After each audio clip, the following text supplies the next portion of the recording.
Assalamualaikum warahmatullahi wabarakatuh. Waalaikumsalam. Wassalatu wassalamu ala Rasulillah.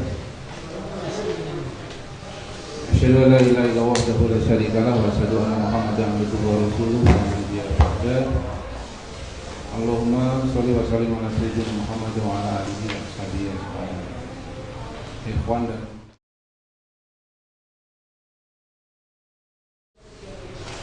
Alhamdulillah pada sore ini kita dipertemukan di majelis yang mulia ini setelah sekian lama acara tidak diselenggarakan, ini diselenggarakan. Di pada sore ini tema diskusinya adalah negara korporatokrasi. Ini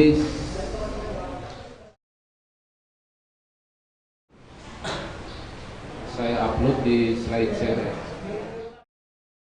ada di linknya di Facebook kalau ini yang berminat untuk mendapatkan. Jadi apa yang dimaksud dengan negara korporatokrasi ini adalah sebuah istilah baru sebenarnya ya. Istilah baru yang belum ada di dalam buku atau kuliah gitu ya. Yang di kuliah kan adanya monarki gitu ya, teokrasi, demokrasi gitu ya.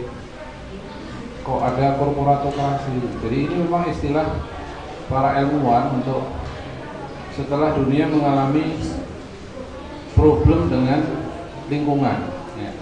Jadi kerusakan lingkungan yang sangat parah, kemudian ternyata ditelisik itu sebabnya adalah perusahaan-perusahaan besar. Pada kesempatan ini saya akan awali diskusinya dari hadis Rasulullah.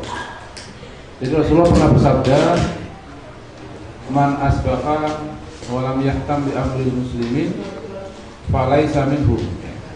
Jadi barang siapa yang bangun pagi-pagi itu tidak memikirkan urusan kaum muslimin, maka ia bukan bagian dari kaum muslimin. Jadi kalau kita sebagai mahasiswa bangun pagi-pagi biasanya dipikir apa? Kuliah apa hari ini gitu ya. Nggak ada kuliah nih, nggak ada praktikum, nggak ada tugas nih, tidur lagi gitu ya. Nah, sebagai muslim ada satu hadis yang seperti ini, itu memotivasi kita. Kemudian ada satu fakta yang mengerikan tentang kehidupan di dunia ini. Jadi ketika jumlah umat Islam ini sudah sampai hampir 1,7 miliar, penduduk bumi sudah hampir 6 miliar, itu ternyata manusia itu masih dalam ketidakadilan.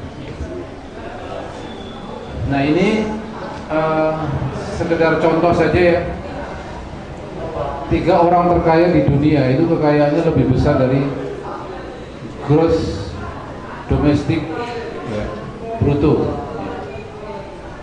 Jadi pendapatan 48 negara termiskin. Ini kan kesenjangan yang luar biasa. Kalau dihitung dari penduduk, 1% penduduk terkaya ya, pendapatannya setara dengan 60% penduduk dengan pendapatan terendah. Jadi ada data-data dari sisi ekonomi yang sangat mengerikan mengenai kehidupan penyebaran ya sumber daya yang ada di muka bumi ini. Padahal Allah menciptakan bumi, langit, manusia ya supaya mereka bisa hidup dengan adil ya, tapi kenyataannya seperti ini. Atau kalau ada ranking tentang orang-orang terkaya, ada orang Indonesia namanya Putra Sampurna ya. Itu rankingnya ranking sangat jauh ya, ranking 387. Tapi ketika dia menjual saham 40% dari perusahaannya itu masih sekitar 19 triliun. Bisa dibayangkan ranking 1 dan 2-nya itu berapa kekayaannya. Makanya yang di atas ini 3 orang terkaya itu pendapatannya lebih dari pendapatan sebuah negara. bahkan 48 negara. Nah, oleh karena itu nanti akan kita lihat ya, ada di dalam sejarah tentang istilah teokrasi. Jadi teokrasi itu negara yang dipimpin oleh kepala negara, tapi kepala negara itu mengaku sebagai wakil Tuhan. Dan itu terjadi di era kegelapan Eropa. Jadi kalau kita membuka sejarah Eropa ini saya sekilas saja ya, karena slide-nya cukup banyak dan saya lebih suka nanti banyak diskusinya. Jadi ini mungkin slide-nya agak cepat aja. Jadi peradaban Barat itu adalah peradaban yang akarnya itu Yunani dan Romawi. Itu masuk jauh sebelum Masehi. Ya. Jadi sebelum Isa Al-Masih dilahirkan, itu peradaban Romawi Yunani sudah ada. Dan di sana peradaban itu didominasi oleh filsafatnya, seni, hukum itu dari Yunani, kemudian politik militer dari Romawi. Sedangkan agamanya, nah itu agama pagan, agama dewa-dewa. Ini sebelum lahirnya agama Nasrani. Ya. Nah, itu negaranya kerajaan. Ya. Sehingga agama pagan inilah yang memberikan inspirasi tokoh-tokoh seperti ini yang masih eksis sampai hari sekarang kan. Masih ada Superman gitu ya, ada Catwoman dan seterusnya. Itu sebenarnya akarnya ada di sana. Kalau sekarang berkembang di Hollywood, Hollywood itu Amerika itu pindahan orang-orang Eropa dari Inggris. Nah, sehingga ketika Barat itu menyatukan, ketika agama Kristen masuk ke Romawi, ya, kemudian Barat menyatukan antara agama dengan negara, maka namanya teokrasi.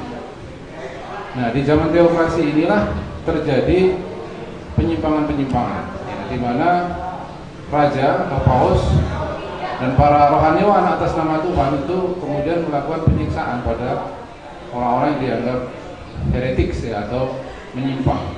Ya. Jadi pada abad 12 sampai 17 ini ada abad yang sangat terkenal di dalam sejarah, yang ada pengadilan namanya inkuisisi. Ya, kalau Anda punya Google, ketik inkuisisi, nanti akan Anda lihat gambar-gambar yang sangat mengerikan, yang merupakan bentuk siksaan dari negara dalam hal ini yang diwakili oleh raja dan paus yang menyatu. Ya. Jadi Galileo saja sebagai ilmuwan disiksa. Ya. Belum lagi yang orang-orang biasa. Alat siksanya juga mengerikan ya. Ada pembakaran hidup-hidup, pencungkilan mata, gergaji, pembelah tubuh, pemotong lidah, penghancur kepala, ada pengebor vagina dan seterusnya. Luar biasa mengerikan. Ini gambarnya seperti ini. Kalau dulu sudah ada fotografi kayak sekarang mungkin mengerikan banget gitu ya, kayak zaman ISIS gitu ya, sekarang foto-fotonya mengerikan. Dulu hanya digambarkan ya. Jadi seperti ini, kekejaman inkuisisi ini semuanya dikerjakan atas nama Kristus, atas nama Tuhan. Nah, oleh karena itu ini kemudian menemui ujungnya, yaitu ketika muncul sebuah ide baru yang dikenal dengan demokrasi. Jadi teokrasi dinilai sebuah sistem pemerintahan yang sangat zalim ketika orang menindas rakyat atas nama Tuhan, ya, atas nama Tuhan. Nah, muncullah kemudian gelombang demokrasi di mana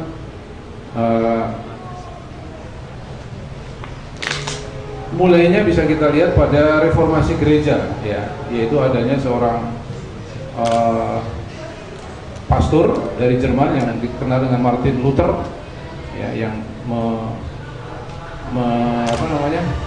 memprotes doktrin-doktrin dari Katolik, ya, seperti surat pengampunan dosa dan seterusnya. Nah, sehingga di sini lahir gereja Protestan, dan kemudian dari sini juga lahir teori-teori baru, ya.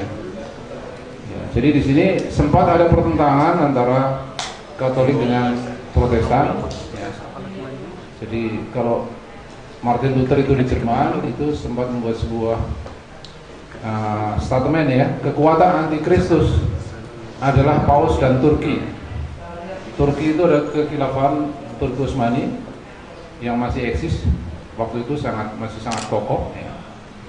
Kemudian di Inggris juga memisahkan diri dari paus, membentuk gereja sendiri, gereja Anglikan sampai sekarang ini masih ada. Kemudian di Perancis bahkan ada pembantian orang Protestan oleh orang Katolik sampai 10.000. Nah, trauma inilah yang kemudian oleh Eropa sudah kalau bernegara nggak usah pakai agama, ya. Kita menggunakan akal pikiran kita saja, ya, maka lahirlah para ilmuwan yang sudah tidak lagi dikendalikan dengan agama. Bahkan banyak yang kemudian ateis, tidak lagi beragama, ya. Jadi dia mendapatkan penemuan baru, kemudian merumuskan teori-teori baru dalam bentuk negara, bentuk pemerintahan, hubungan politik, ekonomi dan seterusnya. Kalau Anda lihat di sini tahunnya 1400, 1500 begitu ya. Tahun-tahun ketika umat Islam pada posisi yang sudah menurun sebenarnya, ya. Nah, sehingga di sini adalah teori tentang negara adalah kontrak sosial. Inilah yang dipelajari di kampus-kampus sampai saat ini. Ya, kalau mungkin ada ngambil Pancasila gitu ya, atau kewarganegaraan nantinya, ini masih eksis, masih menjadi bagian dari kurikulum kita, ya. Jadi siapa yang tidak kenal Plato, Thomas Hobbes, John Locke, Rousseau dan seterusnya. Dan ini sebenarnya teorinya mengacu kepada nenek moyang Tuhan demokrasi, ya, yaitu triple Socrates, gurunya Plato gurunya Aristoteles.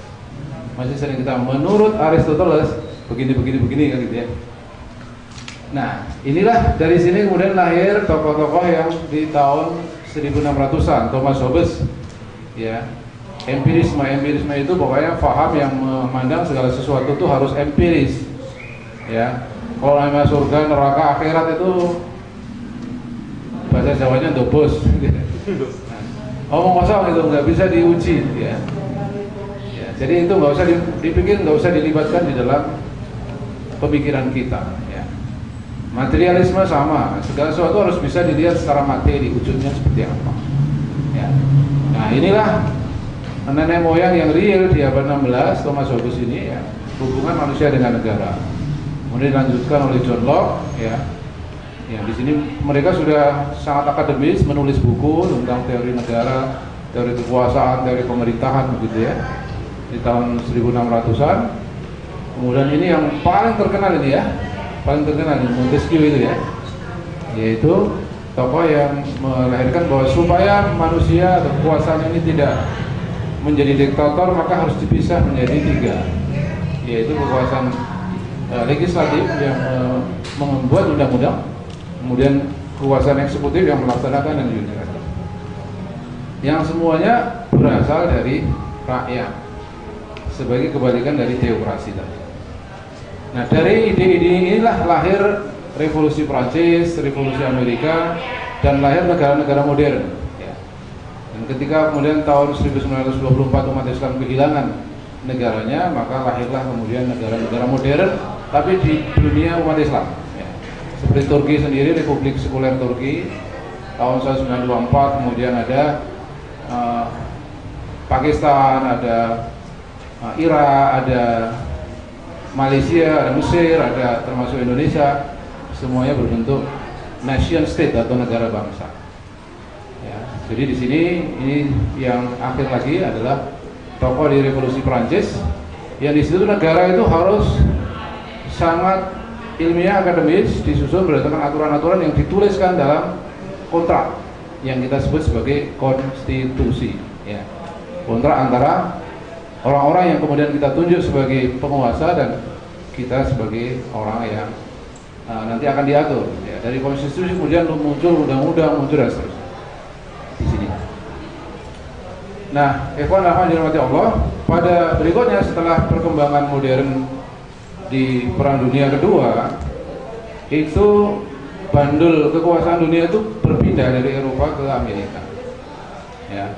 Setelah Amerika melakukan pengeboman di Jepang, kemudian akhir Perang Dunia Kedua itu kekuasaan atau kekuatan atau ilmuwan itu pindah ke Amerika setelah Amerika menggelurakan revolusi kemerdekaan tahun 1700. Nah, ini ada Amerika itu adalah negara kebebasan yang memang sejak lahirnya itu menganut prinsip bahwa manusia itu punya kesamaan, ya. Manusia punya hak juga yang nantinya akan menjadi kalau belajar tentang sejarah HAM itu pasti di ini ya, Declaration of Independence, Declaration of Human Rights. Nah, sehingga ketika kemudian pada 2004, 10 tahun yang lalu ada kalimat dari George Bush ya, jadi sehabis adanya tragedi UNTC, nah, kata-kata yang terkenal, jika kita mau melindungi negara kita, Amerika, maka hal terbaiknya adalah menyebarkan kebebasan dan demokrasi. Maka dia melihat dunia Islam itu adalah penghalang bagi kebebasan, karena di Islam kan apa-apa nggak boleh kan ya, apa diatur gitu ya. Nah, sana nggak suka ya. Nah, ikhwan yang amat, kemudian setelah demokrasi itu mengalami pertumbuhannya, kemudian pada perkembangan ekonomi dari perusahaan-perusahaan dunia itu sudah sedemikian mengglobal, itu demokrasi yang artinya tadinya negara mengatur rakyat, negara mengatur bisnis, negara mengatur perusahaan-perusahaan, itu kemudian tiba-tiba berbalik tanpa disadari, tanpa orang menyadari bahwa demokrasi itu sekarang menjadi sesuatu yang hanya ada di dalam teori, bukan di hakikatnya ya. Kenapa begitu? Karena lahir sebuah realita yang namanya korporatokrasi. Jadi negara itu bukan menjadi pengatur bagi kehidupan, dia malah kemudian jadi diatur ya. Malah menjadi alat bagi ekspansi bisnis. Ini saya akan lihat faktanya di lapangan ya. Ketika ada sebuah kalimat, there are two conquer and enslave a nation. Ada dua cara untuk menaklukkan dan memperbudak bangsa. Yang satu dengan pedang dan yang kedua dengan hutang. Dan ini tidak bisa dibantah karena faktanya hutang kita ini sudah lebih besar dari APBN kita 2015 ya. Hutang kita 2.500 triliun. Sekarang ini posisinya APBN 2015 itu 1.700 triliun. Terus mau bayarnya pakai apa? Nah, bukan urusan saya gitu ya. Nah, sekarang hashtag bukan urusan saya jangan dipakai gitu ya. Ini urusan kaum muslimin, urusan kita juga. Kalau kita mau dianggap sebagai bagian dari kaum muslimin. Ya. Nah, ini ada sebuah sejarah yang luar biasa. Ya. Ada perusahaan besar namanya Standard Oil. Ya. Di sini dikatakan Standard Oil was a predominant American integrated oil producing, transporting, refining, and marketing company. Tahun 1870, karyawannya berapa? 60.000. Karyawannya. Nah, Standard Oil ini kemudian pecah-pecah. Pertama yang menjadi perhatian adalah ini luar biasa besar ini, dan siapa pendirinya adalah John D. Rockefeller. Kalau nggak tahu, ini adalah tokoh Yahudi yang paling berpengaruh di dunia modern ini, John D. Rockefeller ini. Nah, kemudian perusahaan ini berpecah menjadi Seven Sister, menjadi 7 saudara perempuan. Tapi namanya sister ya, nggak tahu, saya perusahaan atau sister. Yang pertama Standard Oil yang di New York, kemudian berubah menjadi Exxon Mobil. Standard Oil di California menjadi Chevron. Standard Oil di Indiana menjadi BP ya. Yang di antara lain menjadi Arco, Sunoco, Conoco. Ternyata itu adalah bagian saja dari perusahaan besar dunia. Dan inilah yang nanti akan mengendalikan dunia, mengendalikan, membentuk pemerintahan di sini, mengatur presidennya harus ini, menterinya harus ini, harga BBM Indonesia harus 8.500. Itu dari sini. Dari mana nanti akan kita lihat. Inilah pendiri, saya kasih tanda petik ya, karena korporasi saya nggak pernah dididikan secara sengaja, ya, maka saya kasih tanda petik pendiri. Siapa? Rothschild. Coba baca perhatian kalimatnya. Let me issue and control nation money, and I care not who write the law. Ya, berikan saya satu kesempatan untuk mengendalikan aliran uang dari satu bangsa, maka saya tidak peduli tentang apa itu hukum. Siapa itu Rothschild? Siapa itu yang menguasai bank sentral Inggris dan the Fed? The Fed itu bank sentralnya Amerika. Jadi banknya Inggris sama banknya Amerika, Rothschild yang menguasai. Padahal waktu itu Inggris dan Amerika itulah negara termodern ya. Makanya zaman Bung Karno dulu ada nyanyian, Inggris kita linggis, Amerika kita setrika gitu. Dulu gitu kan. Kata ibu saya begitu dulu nyanyiannya. Bung Karno dulu ya. Nah, akhirnya ternyata Bung Karno yang disetrika oleh ya. Nah, kemudian di sini ada John David Rockefeller ini ya, yang orangnya ini nih ya. Agak kurus-kurus tapi menjadi penguasa dunia. Terus dari mana menguasai itu? Dia punya perusahaan minyak level dunia, duitnya banyak sekali, terus bikin bank. Yang pinjam bukan kita, pinjam untuk beli motor, itu yang kecil. Atau pinjam untuk bikin rumah, bukan. Pinjam untuk bangun negara. Ya. Pinjam untuk bangun negara ya. Dan inilah tokoh-tokohnya IMF. Managing direkturnya adalah Dominico Strauss-Jewis, Yahudi, dan World Bank Robert Zeluk juga Jewis atau Yahudi. Ini ada apa linknya ya. Di sana ada seorang namanya Zadan itu, dia membuat surat wahai presiden, wapres, menteri, kabinet dan seterusnya. Istilah anak muda yang tahu sadar ini kemudian membuat surat, tulisannya besar-besar itu blognya. Sebagian gambarnya saya ambil ini. Nah, ini masih ingat nggak ini ya? Kalau mahasiswa baru mungkin ya ingat ya, tahun 87 juga ini ya. Kekairan 90 kan biasanya mahasiswa baru ya. Jadi ini krisis moneter di Indonesia, dolar dari 2.500 menjadi 16.000 waktu itu. Saya masih ingat waktu itu mau beli komputer untuk penelitian, nggak jadi beli komputer karena duitnya tiba-tiba kurang gitu. Tiba-tiba kurang duitnya. Ya tadinya $1 2.500 tiba-tiba jadi 16.000. KO semua ini kan ya, gelombang ini. Ini Michel Camdesus ya. Kemudian di sini ada George Soros, spekulan ini. Inilah cara kerjanya di lapangan ya. Baik, ini adalah mesin-mesin yang ada. Ini salah satu aja karena tadi ada Seven Sister, tadi ada Exxon, ada Conoco, ada Texaco, ada macam-macam ya. Yang dia menguasai hulu namanya ya. Hulu itu penggalian, pengeboran, kemudian hilir yang di pojok ini. Hilir inilah yang ribut kemarin ketika BBM naik ini ya. Dan ini sudah hulunya itu 90% sudah dikuasai oleh asing. Dan asing itu ya tadi kelompok John D. Rockefeller tadi ya. Nah, sehingga apa yang ditempuh kemudian adalah mengekspor ya. Ini adalah fakta-fakta ya, menggulingkan lebih dari 50 negara, kemudian campur tangan, membunuh dan seterusnya. Saya secara cepat saja ya. Ini sekarang Pak SBY sudah nggak jadi presiden ya. Jadi kalau menulis ini nggak begitu takut lagi gitu ya. Jadi itu Amerika is my second country, negara kedua saya. Ini adalah produk-produk yang diperoleh. Nah, ada buku mungkin 2-3 tahun yang lalu yang sangat menggemparkan ya.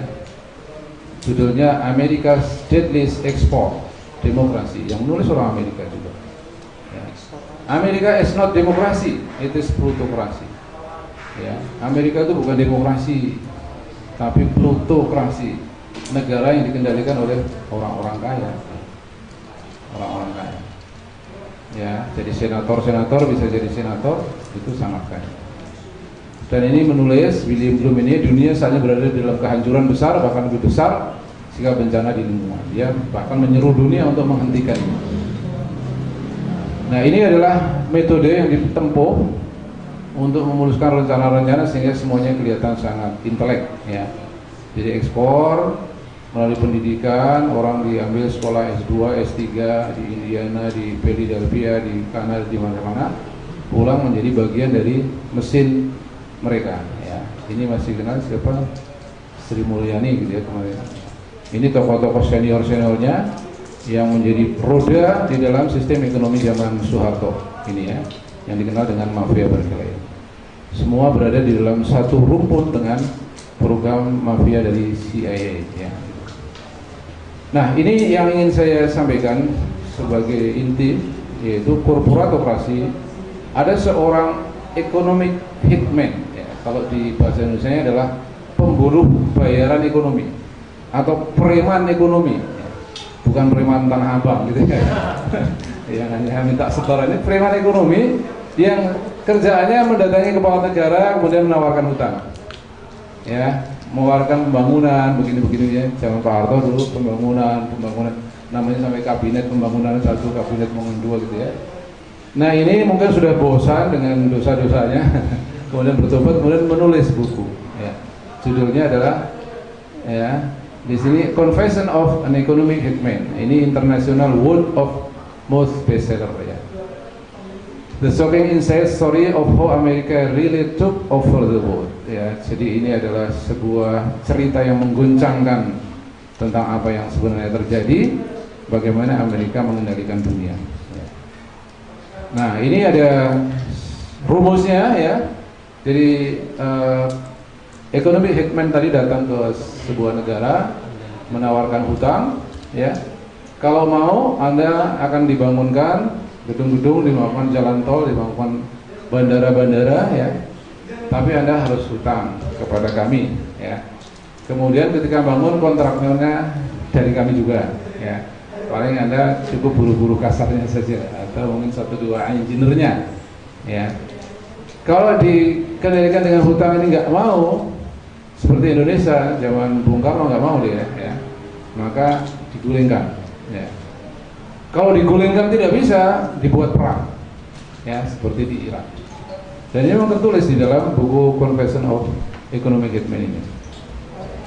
Ya, ini saya ambilkan, tapi nanti saya sekilas saja. Ini pengakuan dari John Perkin tadi ya. Kami pembunuh bayaran di Rumi, aslinya bahasa Inggris ya, ini terjemahnya, adalah orang yang paling bertanggung jawab dalam menciptakan permasalahan secara global. Dan kami bekerja dengan berbagai cara, tapi mungkin yang paling umum adalah bahwa kami mengidentifikasi satu negara yang memiliki sumber daya yang diinginkan oleh perusahaan-perusahaan Amerika seperti minyak, dan kemudian mengatur pemberian pinjaman dalam jumlah yang besar, ya, dari Bank Dunia atau salah satu organisasi yang berhubungan dengannya. Ya. Ini John Perkins ini kan operatornya kan ya, ibaratnya adalah salesnya. Ya, kalau John D. Rockefeller tadi adalah yang the big boss-nya. Ya, tetapi uang yang dimaksud tidak pernah benar-benar diberikan kepada negara pinjaman. Sebenarnya uang tersebut masuk ke perusahaan-perusahaan besar untuk membangun proyek infrastruktur di negara tersebut, pembangkit listrik, kawasan industri, pelabuhan, hal yang akan menguntungkan beberapa orang kaya di negara itu, di samping juga memperkaya perusahaan-perusahaan Amerika kita. Tapi pemberian pinjaman tersebut sama sekali benar-benar tidak membantu sebagian besar orang di sana. Maksudnya rakyat kebanyakan. Ini ada linknya kalau mau dilacak. Print Media, WordPress, kategori konspirasi pengakuan John Perkins. Ya, namun orang tidak merasakan manfaat dari pinjaman itu, ya, dan juga seluruh orang di negara peminjam kemudian akan memiliki hutang dalam jumlah yang sangat besar. Ya. Negeri kita termasuk yang sudah menjadi korban. Ya. Dalam kondisi seperti ini, para economic hitman akan mendatangi mereka dan akan mengatakan, dengar, Anda memiliki hutang yang sangat besar pada kami dan Anda tidak sanggup membayar. Jadi kami minta Anda untuk menjual minyak. Oke, bisa lihat hubungannya antara obsesi dengan BBM. Ya. Jadi kami minta Anda untuk menjual minyak Anda dengan harga yang murah. Itu di hulunya, ya, di hulunya. Tapi namanya keserakahan manusia tidak pernah habis ya. Sekarang di hilirnya. Jadi kepada perusahaan minyak kami, begitu juga izinkan kami membangun sebuah pangkalan militer di negeri Anda. Sudah dibangun kedutaan besar Amerika. 4 lantai, 10.000 meter persegi, 10 lantai ya. Di sana bisa masuk 16.000 personil di jantung ibu kota Indonesia. Ya, itu adalah kedutaan terbesar ketiga setelah Irak, Pakistan, Indonesia.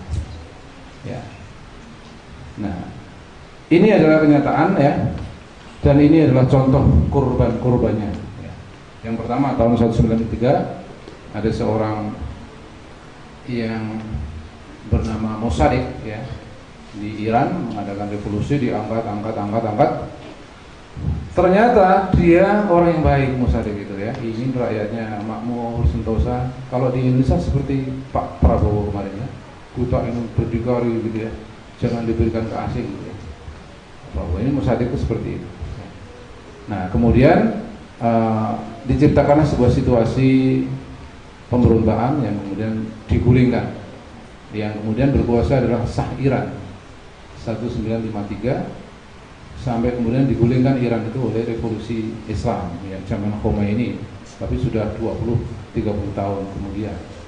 Artinya sah Iran lah yang kemudian menjadi bagian dari sasaran ekonomi hitman tadi. Kedua, ini adalah contoh orang-orang baik yang memihak rakyat, yang tidak rela sumber daya alamnya, minyaknya dan seterusnya diambil oleh penguasa minyak dunia tadi. Jadi di sini kalimatnya Arben sini ya, Anda tahu kami ingin memberikan lahan kepada rakyat. Maka kita itu economic hitman tadi ya, para preman-preman tadi mengirim pesawat, tentara, kemudian bayar dan seterusnya, yang kemudian jatuh. Indonesia, ini sejarah kita sendiri. Ya. Sejarah kita sendiri. Saya termasuk pengagum Soekarno dulu ya, zaman SMA itu suka sekali membaca bukunya Bung Karno masa muda dan mendengarkan pidatonya itu.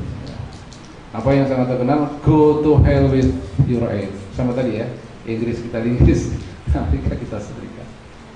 Jadi Bung Karno itu tidak mau diberi pinjaman, nggak mau. Dan dia mengatakan biarkan minyak kami, emas kami, batu bara kami tetap di perut bumi sampai Indonesia bisa menciptakan sarjana-sarjana engineer yang bisa mengolahnya sendiri. Itu Soekarno. Ya. Apa yang terjadi? 1965 karena Soekarno kemudian memihak ke Peking, PKI berkuasa, Amerika punya dua kepentingan, yaitu menghabisi komunisme sekaligus ini yang nggak bisa dikasih utang ini. Ya. Rumus kedua apa? Digulingkan. Ya. Maka diciptakanlah CIE bekerja, mahasiswa dan seterusnya yang namanya G30S PKI. Ya. 1965 terguling, 1967 lahirlah Undang-Undang Penanaman Modal Asing di era Soeharto, dan perusahaan pertama yang memanfaat undang-undang ini adalah Freeport McMoran ya, 1967. Habis tepuk-tangannya 2021, sudah diperpanjang lagi sampai 2041. Emas kita bertonton, emas beribu-ribu triliun, kita tidak menikmati apa-apa. Itulah korporatokrasi, mengerikan sekali ya. Ini tidak ada di bukunya John Perkins ya. Cuman saya mendapatkan tadi. Kalau yang ini ada, yang bawahnya juga ada. Ini karena dari sisi urutan waktu aja. Ekuador ya, memastikan bahwa sumber daya Ekuador hanya digunakan untuk membantu rakyat, persis seperti para politikus kita, untuk rakyat demi rakyat kan gitu ya. Nah, kalau serius begitu, demi rakyat betul, kemudian perusahaan-perusahaan suruh pergi, ya tunggu aja gitu ya. Pasti dibunuh gitu ya. Ya, ini ditawari, oke, Anda tahu Anda bisa menjadi sangat kaya, Anda dan keluarga Anda, jika Anda berbuat seperti yang kami inginkan. Ya, tetapi jika Anda terus mencoba untuk tak melaksanakan kebijakan yang pernah Anda, ya, maka Anda akan berakhir. Ya dibunuh, selesai kan? Ciptakanlah peristiwa seperti kecelakaan. Kalau ada saksi, saksinya habisi sekalian, sehingga ya, selesai. Ya, ganti cerita. Ya. Panama, ya, ini namanya Omar Torrijos, ya, Presiden Panama. Ya. Ini betul-betul bicara sama John Perkins, gitu ya, kalimatnya. Ketika saya itu John Perkins tadi ya, mencoba menyuapnya, ia merusak dirinya. Ia berkata, lihat John, dia memanggil saya dengan nama John itu, ya, John Perkins. Lihat John itu, aku tidak membutuhkan uang. Apa yang aku perlukan adalah agar negaraku diperlakukan secara adil. Ya, ya, dan seterusnya sama lah ya. Ini minyak saya, ini emas-emas batu saya, masa sih rakyat nggak boleh menikmati? Ya, dibunuh. Venezuela, ya, 2002, ini juga sama. Jadi Hugo Chavez, ya, sungguh sangat menarik buat saya bagaimana sistem ini bisa terus berlangsung dengan cara yang sama selama bertahun-tahun. Jadi di sini ada Hugo Chavez yang sama nasionalisasi perusahaan-perusahaan itu yang dan kemudian juga digulingkan. Dan contoh terakhir yang ada di buku itu adalah yang tidak bisa diberi hutang, tidak bisa digulingkan, maka satu-satunya cara adalah diciptakan perang, ya, sehingga negara itu betul-betul bisa dikuasai. Ya. Tahun 2003, ya, ingat 11 September tahun berapa? 2001. Ya.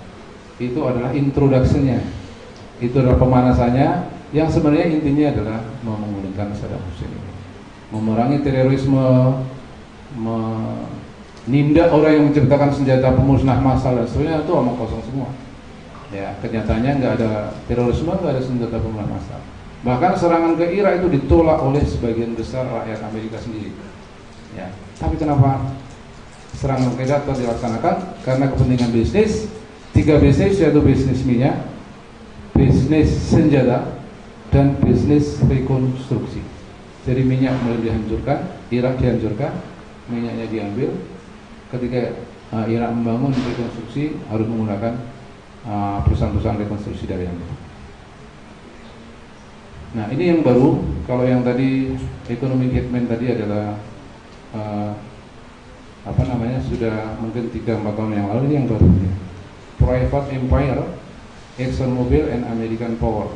Ini buku yang baru terbit tahun ini. Ya. Intinya adalah kerajaan raksasa private atau swasta.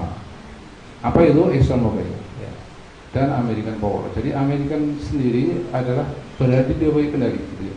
Di balik kendali dari perusahaan tadi. Baik, ini adalah korban-korban dari para kepala negara yang bisa dibujuk untuk berhutang, kemudian akhirnya ketika rakyat tidak puas digulingkan gitu ya. Husni Mubarak ya, itu 30 tahun ya. Kekayaannya ini 70 M US dollar ya. Tinggal kalikan 10.000. Jangan kalikan 12.000, susah kalikannya. Dolarnya 12.000 bukan ya. 10.000 aja, itu 700 triliun ya. Jadi seorang atau 3 orang Husni Mubarak cukuplah untuk APBN Indonesia gitu ya, nggak usah narik pajak-pajak segala. Kemudian yang ini Libya 40 tahun, ini 60 miliar US dollar. Jadi ini Arab Spring itu adalah sebuah hal yang pasti terjadi. Ya. Kenapa? Karena rakyat pasti semakin lama pasti semakin tertindas dan akhirnya dia tidak tahan. Kalau tidak tahan akan terjadi revolusi. Ya, seperti di Libya, Mesir, Tunisia dan seterusnya, termasuk Indonesia ini ya. Jadi pasca Soekarno adalah Soeharto ya. Luar biasa Soeharto ini Bapak kita Soeharto, nah, ada lagunya itu ya, kepada Bapak kita Soeharto. Itu yang namanya parlemen, yang namanya MPR, yang lain itu tuh gitu ya, hiburan aja gitu ya. Ada pemilu, Pak lagi yang terpilih, gitu. Anggota MPR dipilih, bikin GBHN dan seterusnya. Habis itu ya sudah, demokrasi sudah dijalankan kan? Ya, tapi apa yang terjadi? Inilah perusahaan-perusahaan yang dimiliki ketika beliau lengser. Minyak gas 17 miliar dolar, kehutanan perkebunan 10 miliar dolar, bunga deposito petrokimia sudah tidak ada yang. Ini negeri kita sendiri. Nah, ini ada satu majalah di New York ya, bahwa ternyata kita juara gitu ya. Juara dunia kita di dalam masalah korupsi ya.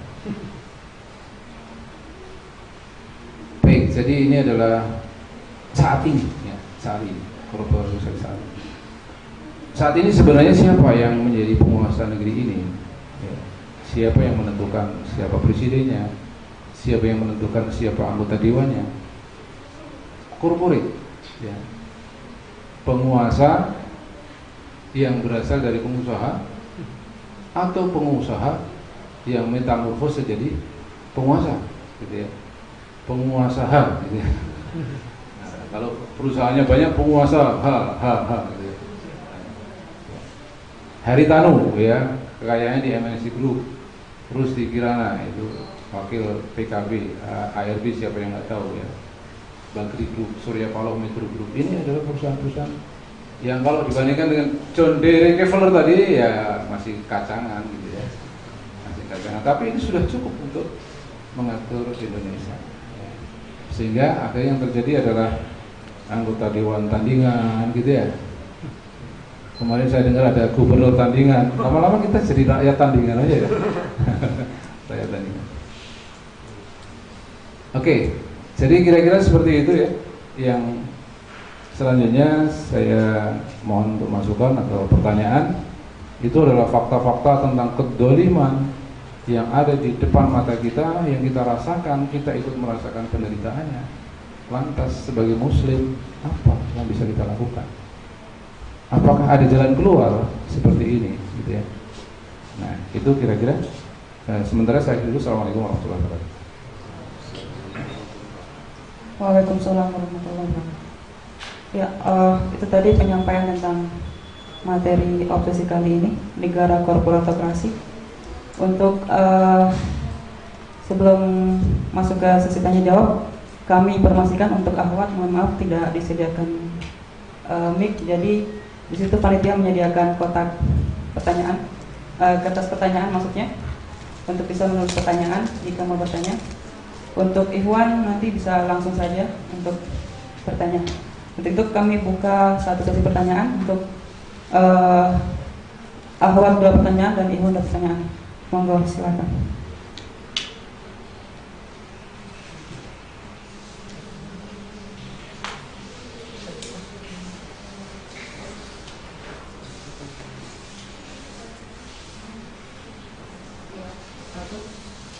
Satu lagi, Ikhwan.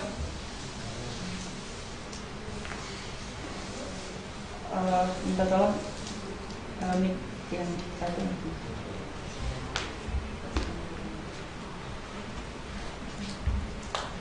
Mungkin agak maju.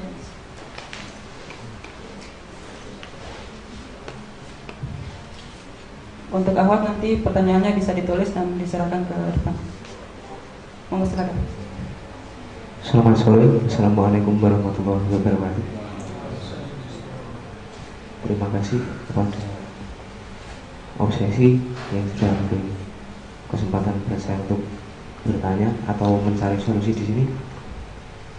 Yang pertama kepada nama dari mana dan pertanyaan? Nama saya Panji Bayu Pangestu dari ISD Abdul Jakarta. Pertanyaan yang pertama mengenai solusi korporatokrasi sendiri secara tidak langsung atau tidak terasa sudah masuk ke negara kita. Untuk itu bagaimana solusi agar masyarakat awam dapat mengetahui bahwa negara kita ini sudah menjadi negara korporasi itu gitu. Terus yang kedua, kita sebagai umat muslim pada khususnya, bagaimana kita ini sudah melenceng dari demokrasi, yaitu dari rakyat untuk rakyat.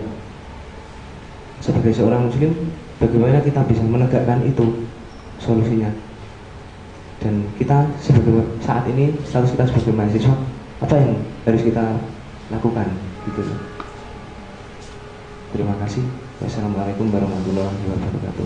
Waalaikumsalam warahmatullahi wabarakatuh. Ada lagi, Iwan? Yang awal sudah ada? Oke, kalau belum ada mungkin kita jawab dulu. Baik. Pertanyaan yang pertama adalah bagaimana supaya masyarakat tahu. Kita harus paham tentang realita media. Realita media yang menjadi sumber informasi bagi masyarakat setelah informasi tradisional, ya. Informasi tradisional itu adalah kumpul-kumpul di rumah Pak Kadus, ya. Kadusnya ngomong begini, atau kumpul-kumpul di tempat ronda ngomong-ngomong, itu informasi tradisional. Nah, mereka mendapatkan informasi modern menggunakan media modern, ya. Media modern adalah televisi, koran, internet, ya. Nah, sekarang media-media modern itu adalah bagian dari jurus-jurus korporatokrasi tadi. Jadi media itu sangat kelihatan sekali perang media ketika Pileg sama Pilpres, ya kan? Nah, ada TV ini, wah ini miliknya kelompok ini, pasti begini suaranya.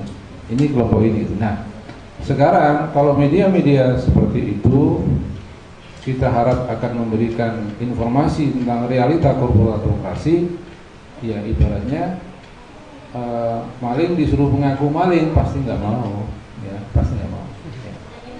Saya bukan maling, saya itu mau memperbaiki negara, gitu ya, bukan maling. Nah, oleh karena itu untuk pemberian informasi kepada masyarakat awam itu hanya bisa ditempuh oleh jalur-jalur informal, diskusi-diskusi seperti ini, grup-grup di Facebook, grup di internet, gitu ya. Orang-orang yang mencari informasi di luar yang nampak. Ya. Kalau kita yang nampak, apa yang kita ketahui dari televisi, oh Raffi Ahmad sebentar lagi mau ngunduh mantu, kan gitu ya. Itu yang kita terima. Ya. Jadi orang-orang ke berita-berita yang simpang siur yang kemudian tidak pernah memberikan realitas seperti ini, gitu ya. Itu terkait dengan masyarakat. Oleh karena itu menjadi tugas kita. Oleh karena itu ini menjadi pertanyaan bagi jawaban yang kedua, ya. Tugas kita para kaum intelektual, para mahasiswa. Nah, persoalannya sekarang orientasi dari para mahasiswa sendiri ini sudah berubah. Ya. Ini terkait juga dengan orientasi kehidupan yang memang sudah orangnya Muslim, ya, tetapi orientasi kehidupannya itu bukan seperti seorang Muslim, gitu ya. Orangnya Islam, sudah sholat, mungkin juga sudah umroh, sudah ini, tetapi cara pandang tentang kehidupannya itu sebagaimana cara pandang orang Barat tentang kehidupan. Ya, orang Barat itu kehidupan untuk apa toh? Menikmati hidup sepuas-puasnya, kan? Jadi ketika teknologi diciptakan, ilmu dikembangkan, ya untuk menikmati hidup sepuas-puasnya. Coba lihat masyarakat Jepang ketika dia sudah sangat modern dengan teknologinya untuk apa? Ya, main-main sama menciptakan bagaimana ini bisa menjadi lebih nyaman lagi. Jadi tidak ada orientasi yang lebih jauh. Nah, oleh karena itu kalau sekarang ada pertanyaan dari Anda tadi yang sangat menarik, ya. Jadi ini sudah melenceng dari demokrasi. Demokrasi itu nggak sampai ratusan tahun sebenarnya.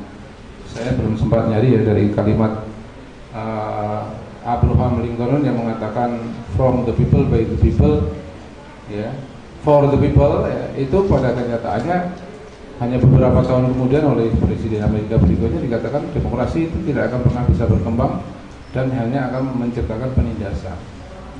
Nah, justru demokrasi itu sendirilah yang menjadi alat dari kekuasaan korporatikrasi itu sendiri. Jadi kalau misalnya pertanyaannya bagaimana kita sebagai seorang Muslim agar demokrasi ini kembali kepada jalannya yang benar, gitu ya. Tidak bisa.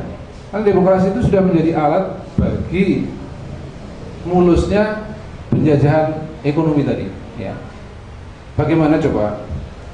Kenapa perusahaan-perusahaan minyak di hilir, ya, kemudian buka SPBU, ya. Itu ada undang-undang namanya Undang-Undang Migas tahun 2001, Undang-Undang nomor 22 tahun 2001 tentang migas. Nah, itu ada satu pasal bahwa harga migas harus diberikan kepada pasar sesuai dengan mekanisme pasar. Nah, itulah yang kemudian mau tidak mau menteri pada saat itu, Menteri SDM Purnomo Yugiantoro mengatakan bahwa ini amanat undang-undang ini, ya. Menaikkan harga BBM ini amanat undang-undang. Nah, coba gimana? Kita memilih wakil rakyat buat undang-undang, undang-undangnya menyusahkan kita. Kan jadi rumit itu, ya. Kalaupun demokrasi itu berjalan dengan baik, yang terjadi kemudian adalah ironi. Kita mengundang perusahaan asing untuk mengambil minyak kita, tapi itu legal atas nama undang-undang. Nah, oleh karena itu Undang-Undang nomor 22 tahun 2001 yang memberikan ruang bahwa perusahaan asing bisa bisnis eceran migas di Republik ini ada 100 lebih. Ya, ada ya tadi Chevron, Conoco, Petronas, Shell, Total, gitu ya, dari bukan aja dari Belanda, dari ini, gitu. Yang dulu itu buka SPBU di Bogor, Jakarta itu nggak pernah ada yang beli karena harganya mahal, harga pasar dunia, kan, gitu. Nah, ketika kemudian pokoknya Pak Jokowi harus secepatnya menyesuaikan harga menjadi 8.500, ya, maka ketika pulang dari G20 langsung ditambah. Nah, apa yang terjadi? SPBU di Bogor, Jakarta yang tadinya itu sepi, sekarang jadi ramai. Motor aja ngisi bensin di sana karena selisihnya sedikit. Ya, selisihnya hanya 1.000, nggak sampai 1.500 daripada ngantri panjang. Apalagi pelayanannya bersih, produknya juga lebih baik. Ya, jadi kalau sekarang yang ingin saya katakan, apa yang harus dilakukan itu adalah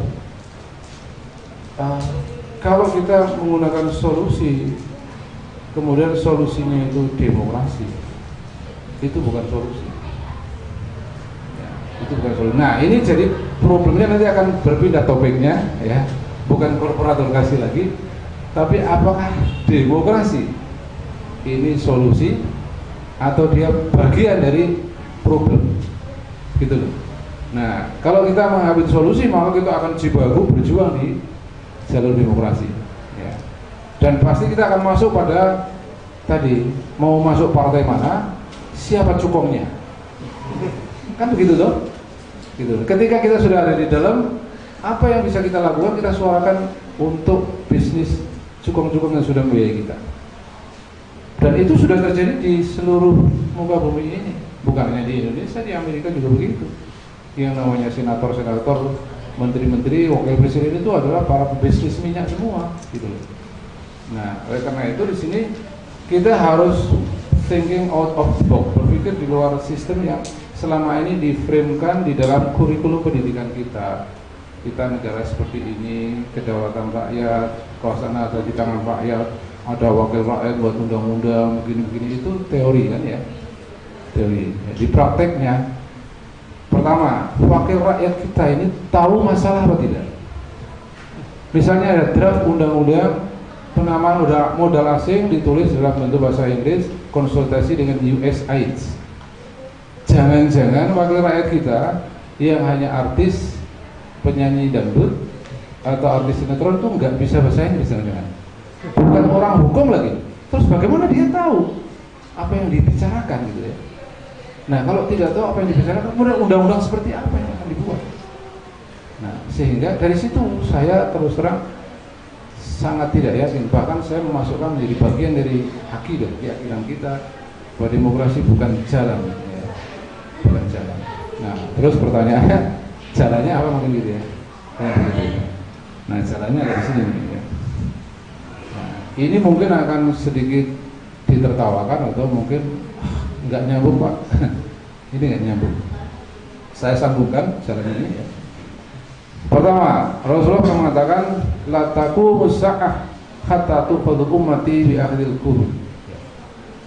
Tidak akan terjadi kiamat, ya. Kiamat tidak akan terjadi hingga umatku mengikuti generasi sebelumnya, sibron bisibrin wa diro'an bidiro'in, ya.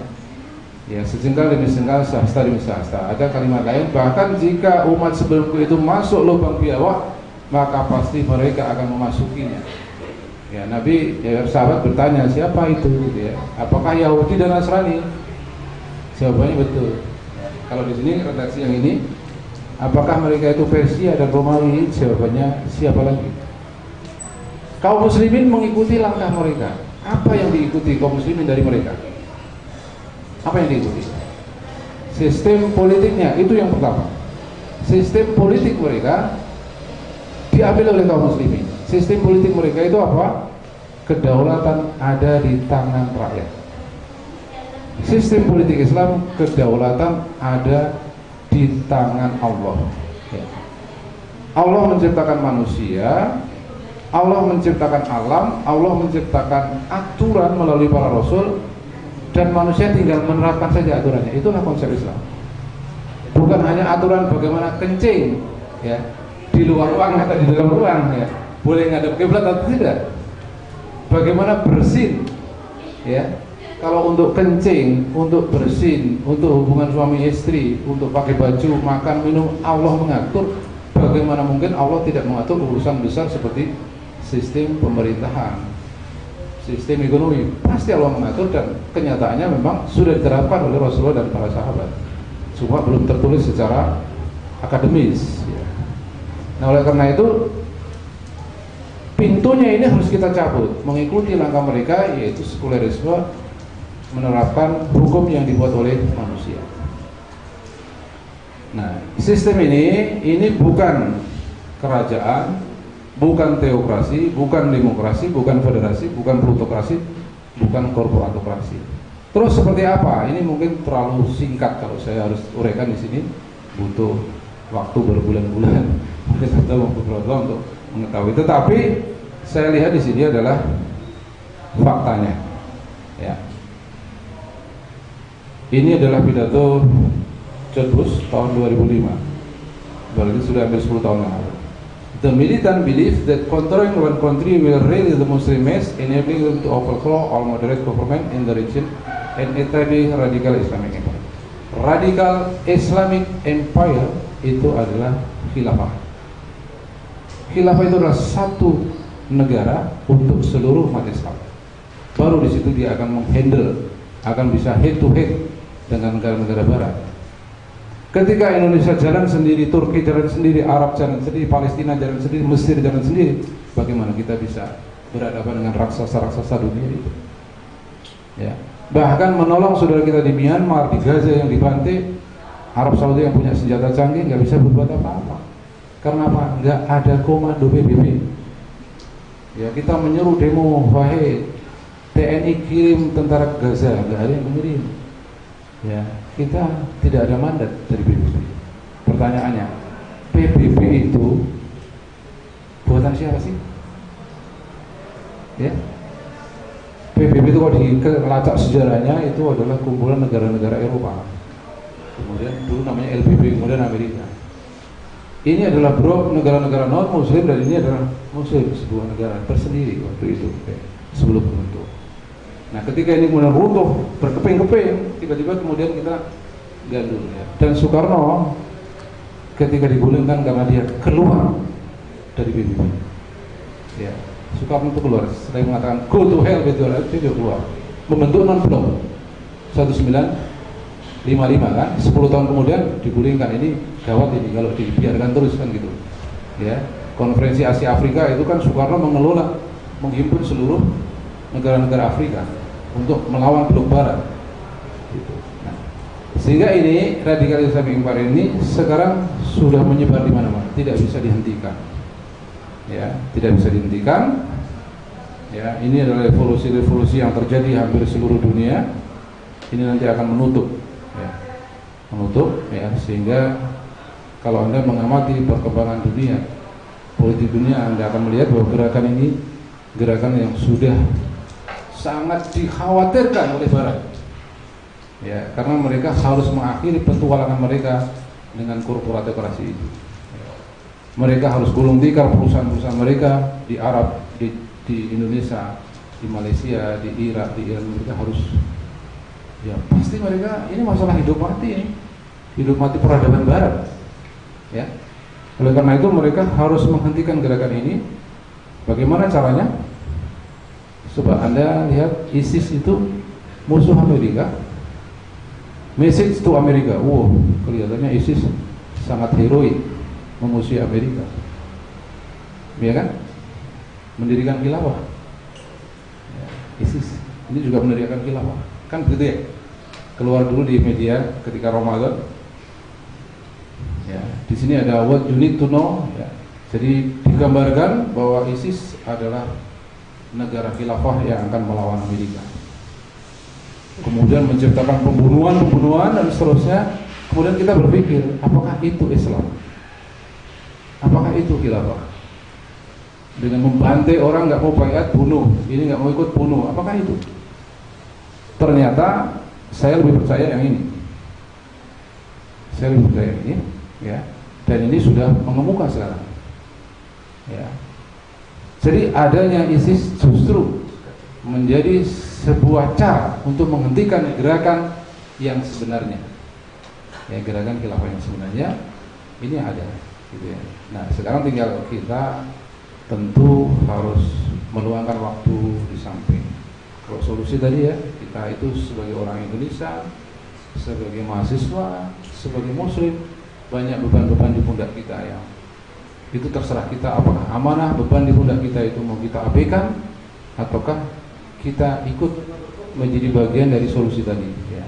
Kenapa? Karena kalau Anda misalnya mendapatkan materi ini saya upload tadi di slide share, kemudian Anda mungkin bikin diskusi, ya, bikin menyebarkannya, ya pasti Anda akan mendapatkan bagian dari penyebaran tadi, gitu ya. Jadi kira-kira itu jawabannya ya, mudah-mudahan memuaskan. Ya, itu tadi jawaban untuk pertanyaan pertama. Ada lagi? Untuk ahwatnya mungkin sudah ada? Oke, bisa ditaruh di depan. Minta tolong panitia. Oke, apa untuk Iwan ada pertanyaan? Kalau tidak ada, kita jawab pertanyaan ini.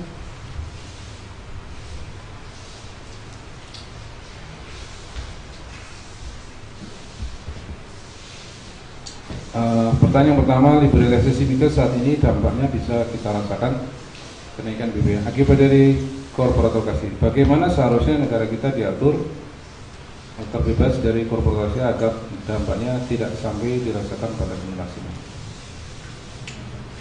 Jadi korporatokrasi itu tidak bisa dilawan dengan demokrasi.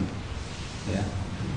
Kenapa? Karena demokrasi menjadi bagian dari korporatokrasi ketika dia merealisasikan cita-citanya. Ya. Misalnya umat Islam ingin meraih kemenangan lewat demokrasi, sudah sangat dibuktikan oleh sejarah. Yang pertama dulu di Aljazair ada partai Islam namanya FIS, menang, ya. Menang pemilu, kemudian ingin mengatur dengan Islam, ingin membebaskan negerinya dari campur tangan asing yang sudah keterlaluan. Apa yang terjadi? Ya, pemilu dibatalkan. Tokoh-tokoh FIS kemudian ditangkap, masuk penjara. Begitu ya. Yang kedua Hamas ikut pemilu, kemudian menang. Ya. Yang terjadi juga begitu, ketika menyusun kabinet, kemudian diresoki, kemudian tokoh-tokoh Hamas pun kemudian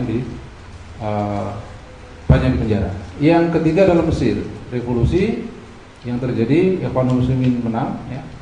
Ketika dia harus membangun menggunakan metode yang ada, berhubungan dengan Bank Dunia, dengan negara barat, menggunakan format negara mereka, apa yang terjadi? Ya direcoki. Kalau ini mau menggunakan Islam sebagai pengatur kehidupan, tidak bisa diberi tempat ini. Oleh karena itu kemudian menggunakan militer sebagai bagian untuk menggulingkan itu. Sehingga kalau kemudian kita sekarang ini berharap, apakah kita ini keliru atau memilih pemimpinnya? Kemarin ada yang milih Pak Jokowi kan? Salam 2 jari gitu ya. Sama teman saya, salam gigit jari gitu. Nah, sekarang ini persoalannya kita harus membuang jauh-jauh tentang Jokowi atau Prabowo, Ahok atau siapa itu adalah persoalan person yang menjadi tidak terlalu penting. Karena persoalan yang penting adalah sistem itu sendiri gitu ya. Sistem itu sendiri. Sekarang saya kasih gambaran. Orang Jakarta pusing karena gubernurnya non muslim. Harus bikin gubernur tandingan. Belusuan tandingan. Nanti gimana itu? Nggak akan jalan, itu pasti kempes, bukan solusi. Ya. Terus kemudian solusinya, lu salah sendiri dulu kenapa milih Jokowi, sudah tahu wakilnya non muslim. Ya. Kalau Jokowi kemudian lengser, apa yang dilakukan FPI tidak akan pernah bisa menyelesaikan masalah. Kenapa? Karena undang-undangnya mengatakan apabila gubernur kepala daerah itu berhalangan tetap, maka wakil gubernurlah yang menjadi gubernur. Kan undang-undangnya begitu kan? Jadi masalahnya di mana? Masalahnya di Jokowi, Ahok, atau di undang-undang? Masalahnya di undang-undang kan gitu ya? Masalah di undang-undang. Ya, sehingga kalau masalah di undang-undang, bukankah yang bikin undang-undang itu sudah orang-orang hebat? Ya. Masalahnya bukan semuanya hebat. Di sana ada bintang film tadi gitu ya, ada pelawak, ada bisnismen, yang masing-masing. Saya masuk anggota dewan supaya bisa ngelawak aja di sana, menghibur para anggota dewan mungkin. Ya, lalu alam mereka itu. Oleh karena itu, saya akan memberikan ilustrasi untuk menjawab ini ya, supaya masalahnya menjadi jelas. Saya bawa ke persoalan kriminal. Kalau ada pemuda yang pada mabuk-mabukan, itu yang salah siapa? Ya pemudanya lah yang mabuk itu kan gitu ya, betul nggak? Saya kan pemuda yang baik, nggak mabuk. Yang salah yang mabuk itu.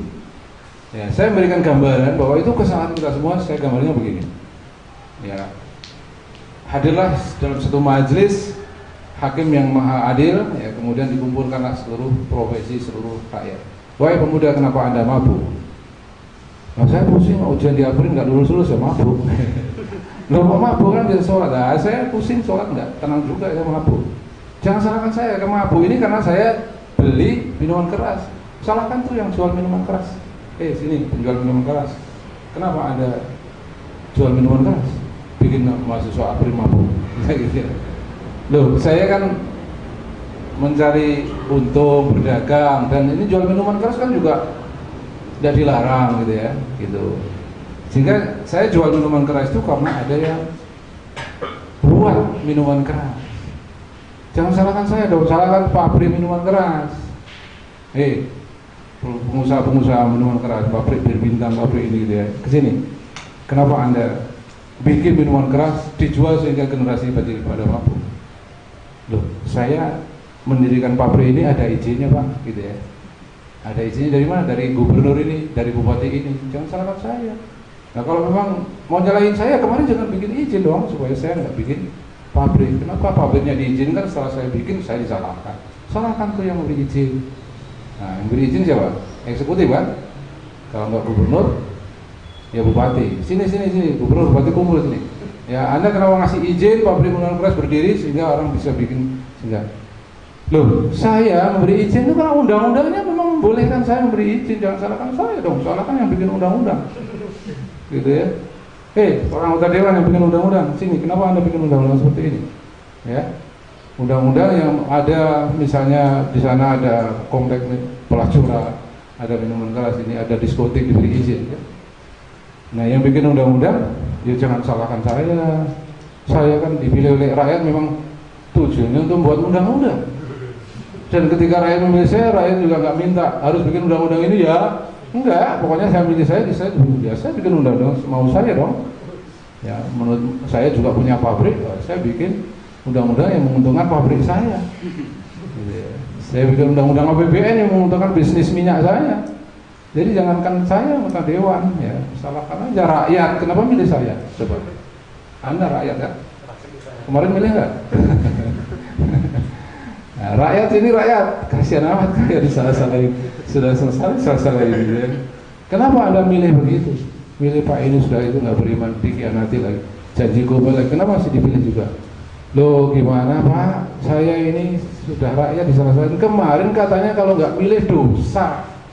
Kata Ustadz ini kayak ini kalau golput itu dosa. Ya saya ya seadanya aja lah, kenal nggak kenal ya milih aja karena kalau golput dosa. Jadi salahkan para ulama. Ya, terus ulama berhenti di hadapan Allah. Ulama ini nggak ada hujah, ya nggak ada hujah lagi. Kemudian siapa yang berdosa di situ? Lingkaran dosa. Siapa yang membuat lingkaran dosa? Sistem demokrasi. Nah oleh karena itu ini tadi bagaimana seharusnya negara kita. Saya dengan sangat dengan sangat khawatir kalau dianggap salah persepsi, ya. Kita harus memikirkan kembali tentang sistem negara kita, ya. Bukan hanya negara kita, sistem pemerintahan di negeri-negeri kaum muslimin. Itulah yang diambil dari mbah-mbahnya demokrasi Socrates itu tadi, yang diambil oleh kaum muslimin, yang kemudian akan diterapkan oleh kaum muslimin. Yang selama sistem itu masih ada, maka yang terjadi adalah kerusakan sampai dia betul-betul hancur. Ya.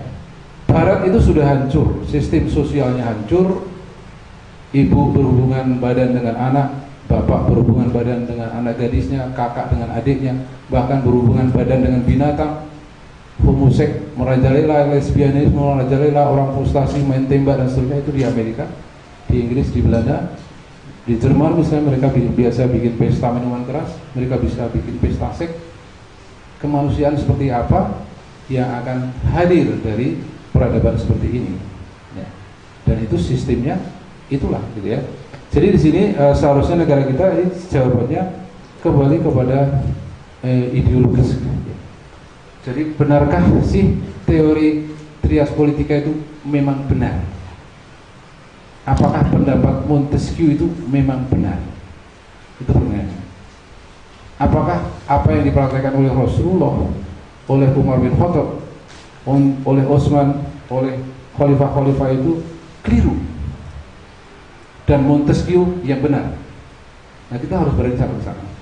Sebagai muslim kita harus mengatakan Montesquieu tidak mendapatkan petunjuk dari siapapun. Rasulullah kita yakini mendapatkan petunjuk dari Allah, sehingga ketika dia membuat negara, maka negaranya adalah atas petunjuk Allah juga. Ya. Oleh karena itu pilar satu kedaulatan ada di tangan syariah Islam. Kemudian yang membuat undang-undang itu adalah Allah sendiri, dan khalifah itu hanya melegislasi.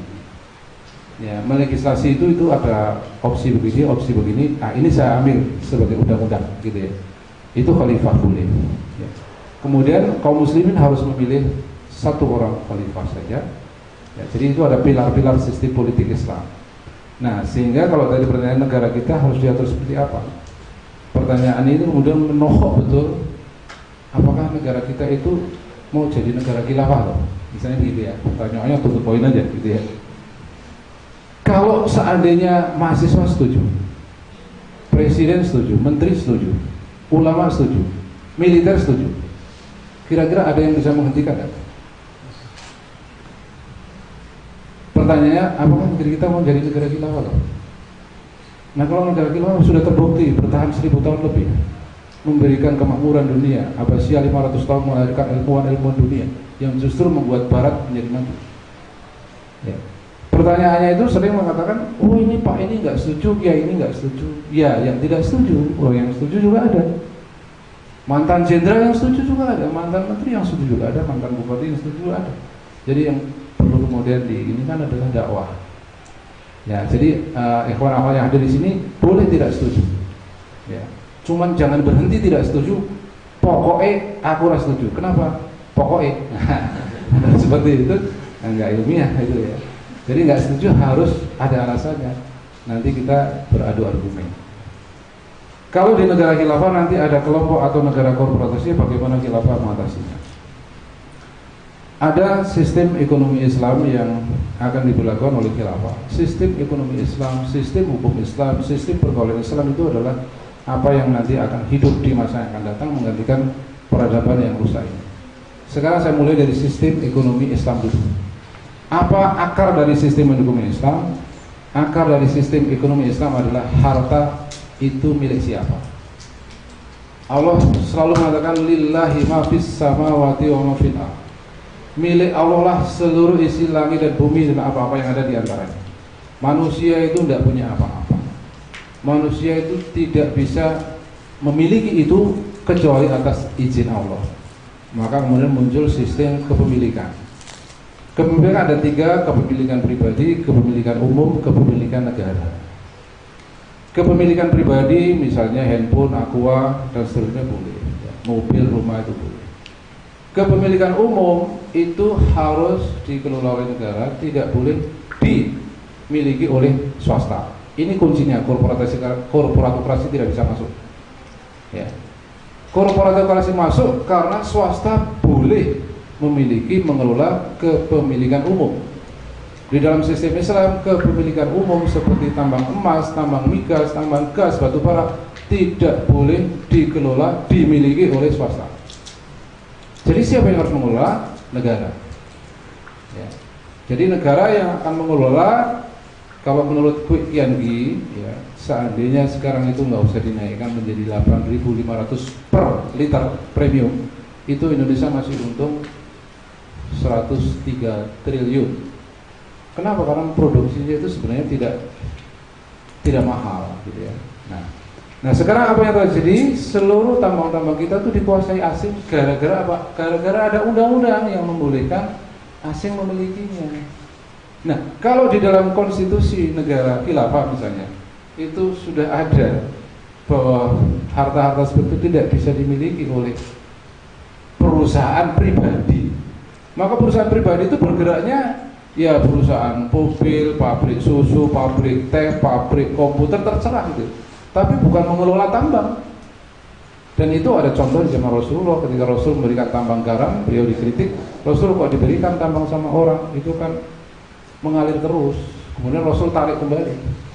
Rasul menarik kembali pemberian tambang garam karena Rasul ingin menunjukkan kepada kita.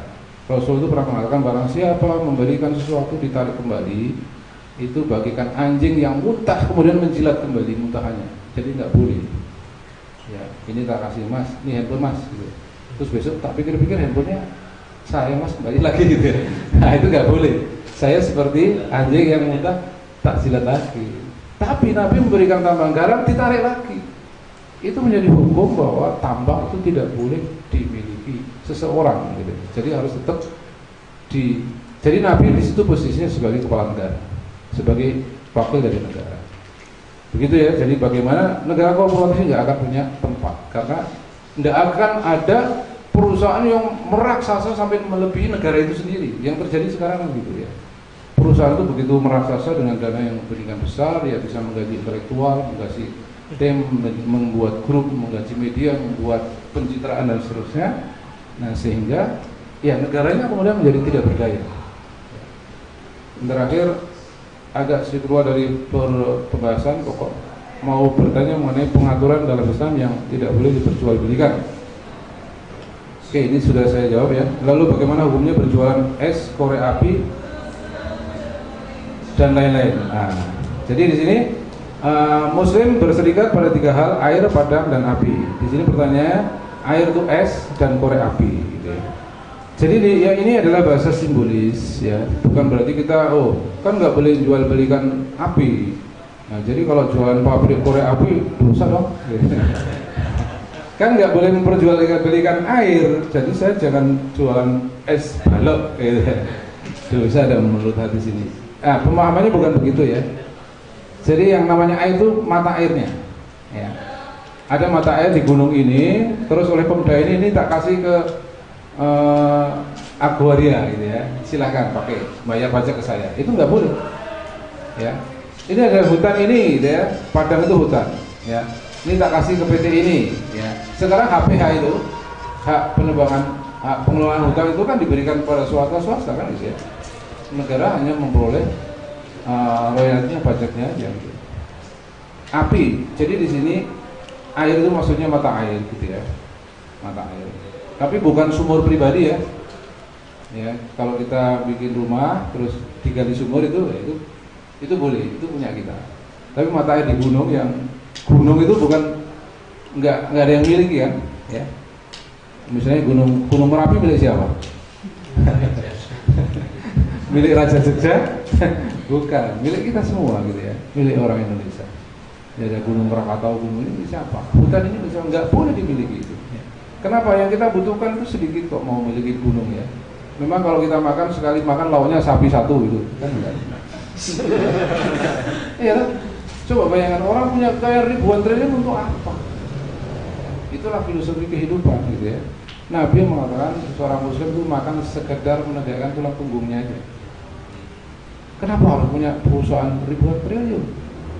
Ya, sehingga kalau makan sapi satu suap sapi satu. Itu kekayaannya masih lebih besar lagi mungkin ya. Jadi di sini yang dimaksud dengan air, padang dan api itu simbol saja gitu ya. Air, ya mata air di pemilikan umum itu ya seperti air Zam-Zam lah kalau di ini ya. Kemudian padang itu adalah hutan dan seterusnya. Kemudian api di sini adalah energi, gitu ya. Ada batu bara, ada gas, ada minyak, itu tidak boleh, gitu ya. Secara hukum Islam itu tidak boleh. Nah, hanya masalahnya hukum internasional membolehkan itu. Nah, kita harus berani mengatakan hukum internasional itu salah. Persoalannya di situ. Kita tidak punya keberanian kaum muslimin itu mengatakan bahwa hukum internasional itu salah. Nah, kalau kita punya keberanian, maka kita akan bisa menantang istilahnya kaum muslimin, dan kaum muslimin itu jumlahnya bukan sedikit. Ikhwan dan akhwat, Kaum muslim ini jumlahnya 1/4 penduduk dunia. Ya, penduduk dunia itu sekarang 6 miliar. Kaum muslim itu 1,6 miliar. Kalau kaum muslim bersatu itu menjadi negara terbesar di dunia. Ya. Mengalahkan Cina dan India. Sekarang kan Cina dan India ya juaranya ya. Cina berapa? Di atas 1 miliar gitu aja lah ya. Cina itu bisa membuat sebuah negara dengan penduduk di atas 1 miliar. Kenapa kaum muslimin yang Qur'annya mengatakan wa'tasimu bihablillahi jami'an wa la tafarraqu, bersatulah, berpegang teguhlah, jangan bercerai-berai, itu Quran. Terus bersatunya pakai apa? Apakah pakai demokrasi bisa bersatu? Jangankan Indonesia dengan Arab, sesama Indonesia aja bertengkar terus kan. Partai mana ada yang nggak pecah? Kan begitu, ya? P3 pecah, dulu PDIP juga pecah, ya. Golkar sekarang pecah. Jadi akhirnya ya sumber perpecahan. Ya. Jadi begitu kira-kira ya, ini sudah terjawab semua mudah-mudahan. Kalau masih ada. Mungkin kita masuk ke sesi kedua, cukup 2 pertanyaan saja untuk Ahwat 1 dan Iwan 1. Monggo, masih ada pertanyaan? 1. Ahwatnya ada?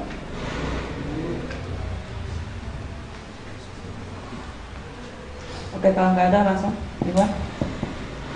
Assalamualaikum warahmatullahi wabarakatuh. Waalaikumsalam. Misalnya khilafah tegak, yang non muslim ini bagaimana nasibnya? Gitu. Itu aja. Assalamualaikum warahmatullahi wabarakatuh. Mungkin itu terakhir dari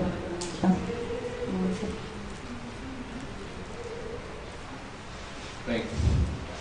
Kita mungkin harus mendalami lagi ajaran Islam kita. Saya barusan diskusi sudah lama ini di Facebook, sudah berhari-hari ya. Masih seperti itu pertanyaannya. Jadi, kalau khilafah tegak non muslim bagaimana? Sekarang hukum di sisi Allah itu cuma 2. Hukum Allah sama hukum bukan dari Allah. Ya. Hukum yang bukan dari Allah itu Allah menyebutnya hukum jahiliyah. Ya. Coba dibuka Al-Maidah ayat 50. Afa hukmul jahiliyatin yabghun? Ya. Wa ma aqsal minal hukman liqaumi yuqinun. Apakah hukum jahiliyah yang lebih kau kehendaki? Siapakah yang lebih baik hukumnya daripada hukum Allah bagi orang-orang yang yakin? Nah, hukum Islam itu bukan hanya untuk orang Islam. Ya. Jadi ada hukum Islam untuk orang non-muslim. Itu kalau level individu, ya kita boleh bermuamalah dengan non-muslim. Ya. Kita boleh makan sembelihannya ahli kitab. Ahli kitab non-muslim kan? Ya. Kita boleh makan sembelihannya ahli kitab. Tapi kita tidak boleh makan sembelihannya orang musyrik. Orang musyrik ada di luar Yahudi Nasrani. Nah, kemudian lebih jauh lagi tentang hubungan masyarakatan. Kalau Rasulullah mendirikan negara, itu masyarakat rakyatnya itu ada yang muslim, ada yang non muslim. Non muslimnya ada ahli kitab, Yahudi Nasrani, ada kaum musyrikin, penyembah berhala. Nah, terhadap non muslim yang ahli kitab itu ada hukum-hukum tersendiri. Ya, terhadap penyembah berhala hukum-hukum sendiri. Hukum menikah misalnya, menikah dengan laki-laki muslim menikah dengan wanita ahli kitab itu boleh. Tapi laki-laki muslim menikah dengan wanita musyrik tidak boleh. Demikian juga posisi Islam ketika Islam menjadi pengatur negara. Negara itu di dalam pandangan Islam adalah alat untuk menerapkan syariah Islam. Nah, syariah Islam mengatur bagaimana kepala negara muslim harus berperilaku baik kepada non-muslim. Non-muslim bagi itu rakyat Islam, non-muslim rakyat itu harus dilayani. Secara kesehatan harus dilayani, pendidikan harus dilayani. Ya, kalau sakit ya harus diobati, baik muslim maupun non-muslim. Orang sering keliru ketika negara Islam berdiri, yang bukan Islam dibunuhi. Itu bukan, sejarahnya nggak ada yang begitu. Ya. Ada satu kalimat yang sangat terkenal dari Rasulullah SAW, ya. Barang siapa menyakiti kafir dzimmi, sungguh dia telah menyakiti aku. Apa itu kafir dhimmi? Coba dibuka di surat At-Taubah ayat 29, di situ dikatakan, ya, perangilah orang-orang yang tidak beriman sampai mereka tunduk menjadi bagian dari rakyatmu membayar jizyah. Orang non-muslim itu membayar jizyah, yang kaya loh ya. Orang Islam kalau yang kaya membayar apa? Membayar pajak. Orang non-muslim membayar jizyah sebagai tanda ketundukan. Orang non-muslim yang miskin tidak akan disuruh membayar. Orang Islam yang miskin juga nggak bayar zakat kan? Jadi ketika non-muslim yang kaya membayar jizyah, orang Islam yang kaya membayar zakat, sama-sama menjadi penduduk dari negara Islam, fair kan ya? Non-muslim dilayani, pendidikan dilayani, ya. Bahkan dia bisa memasuki pada profesi-profesi asal dia bukan kepala negara, bukan juga gubernur, ya. Profesi di dalam sistem pemerintahan nggak boleh non-muslim. Nah, sehingga persoalan Ahok nggak akan muncul, nggak akan muncul, ya. Karena undang-undangnya tidak membolehkan. Ya. Nah, jadi yang namanya hukam atau penguasa itu harus muslim dan harus laki-laki. Ya, sehingga kalau pertanyaan non-muslim harus diapakan? Non-muslim itu adalah warga negara yang harus dilayani. Bahkan aku mengatakan kalau menyakiti kafir dhimmi, menyakiti aku. Ya. Bahkan ketika non-muslim itu berperkara, bahkan dengan khalifah sekalipun, pernah terjadi di zaman Ali bin Abi Thalib. Ya, seorang Yahudi berperkara dengan Ali. Ali kalah itu oleh hakim itu ya. Ali tidak bisa membuktikan baju besi itu miliknya. Kemudian ini baju besi ini milik orang Yahudi itu. Itu hakim di zaman Ali. Kepala negara bisa dikalahkan oleh hakim yang diangkat oleh kepala negara itu. Gitu. Inilah sistem hukum di dalam Islam. Ya. Jadi sistem hukum di dalam Islam intinya adalah menerapkan syariah Allah kepada orang-orang yang bermaksiat kepada Allah, yang kemudian syariat sudah menentukan hukumannya. Oleh karena itu ketika ini lebih jauh, ketika seorang pencuri misalnya, hukumannya apa di dalam Islam? Anda buka surat Al-Maidah ayat 38, pencuri itu ada hukumannya, yaitu dipotong tangannya.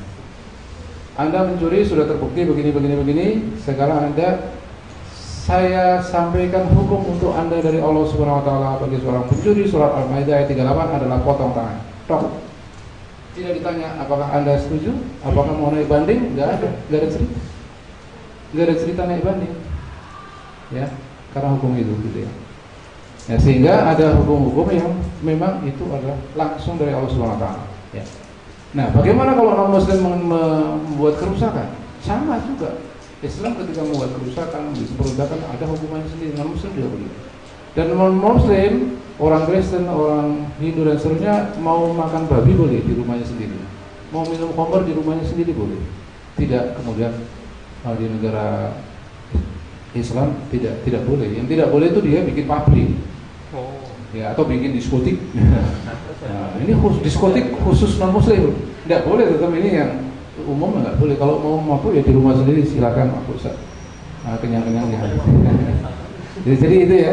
Jadi ketika kita itu menjadi warga negara, maaf ya, kalau kita itu sekarang menjadi warga negara dari negara yang tidak diatur dengan Islam, berarti hukumnya hukum sekuler kan ya, hukum buatan manusia. Hukum itu diberlakukan kepada siapa? Kepada orang sekuler maupun kepada kita yang muslim, yang tidak setuju kepada hukum sekuler itu kan, betul nggak? Ya. Ini ada negara sekuler membuat hukum sekuler, hukumnya diberlakukan kepada siapa? Kepada warga negara kan? Warga negaranya kan tidak semuanya orang sekuler, ada orang muslim, menggerutu kan orang muslim itu ya. Oh, saya muslim, boleh kok hukumnya sekuler. Ya kamu warga negara sekuler, ya hukum sekuler harus diterima. Nah, seperti negara Islam, hukumnya adalah Islam. Apakah warga negaranya harus Islam? Tidak kan? Terus kalau orang Islam, kok saya menerima hukum Islam? Ya saya kan bukan orang Islam. Nah sekarang saya kan bukan orang sekuler, kenapa hukumnya sekuler untuk saya? Gitu. Betul kan? Kenapa ada perpres yang mengatur peredaran minuman keras? Kenapa? Saya rakyat Indonesia, saya ingin ada peraturan yang melarang minuman keras, bukan mengatur peredaran minuman keras. Sekarang terjadi ketika ada undang-undang adalah perpu. Ketika perpu kelemahan perpres. Jadi perpresnya ada mengatur peredaran minuman keras. Jadi saya rasa begitu sudah jelas ya. Hukum itu pasti akan memaksa. Pasti akan ada yang terpaksa. Anda pakai helm terpaksa enggak? Terpaksa. Lama-lama jadi biasa gitu ya. Gitu. Ada mungkin dilarang merokok, diakui belum ada ya. Mungkin yang bagi perokok terpaksa itu. Tapi lama-lama enak juga gitu ya. Sama masuk kamar mandi nggak enak. Lama-lama enak juga gitu ya di kamar mandi gitu ya. Nah, hukum Islam itu ketika dia menampilkan keadilan, nanti lama-lama akan didapatkan kenyamanan bagi yang non muslim. Ketika non muslim tidak disakiti, ya tidak didolimi gitu ya, seperti itu. Nah, mungkin itu ya jawabannya. Ya, waktunya sudah ini. Baik, ikhwan dan akhwat yang dirahmati Allah, alhamdulillah sore ini kita sudah mendiskusikan sesuatu yang sangat mendalam, ya, mudah-mudahan menjadi wawasan, dan saya harapkan Anda terus mencari, karena sesungguhnya amalan-amalan kita itu akan sangat ditentukan oleh pemahaman-pemahaman kita. Prioritas-prioritas apa yang akan kita kerjakan juga sangat akan dipengaruhi oleh apa yang kita cari. Kita sekarang bersyukur pada dunia teknologi, dunia internet yang dimana banyak sekali ilmu yang ada di dalamnya yang bisa kita peroleh. Nah, apa yang saya sampaikan pasti masih sangat tidak memuaskan karena banyak pertanyaan-pertanyaan yang memang itu harus dicari. Tapi yakin bahwa Allah sudah berjanji, man jahada fina lanahdiyannahum subulana. Barang siapa yang berjihad bersungguh-sungguh mencari jalanku, pasti aku akan memberikan jalan, pasti akan memberikan petunjuk padanya. Baik ya, jadi itu saja sebagai penutup ya. Mudah-mudahan Allah memberikan kekuatan pada kita untuk bisa mengamalkan apa-apa yang bisa kita amalkan. Billahi taufiq wal hidayah. Assalamualaikum warahmatullahi wabarakatuh. Waalaikumsalam warahmatullahi wabarakatuh. Sebelum kita akhiri, mari kita tutup dengan hamdalah dan doa kepada majelis.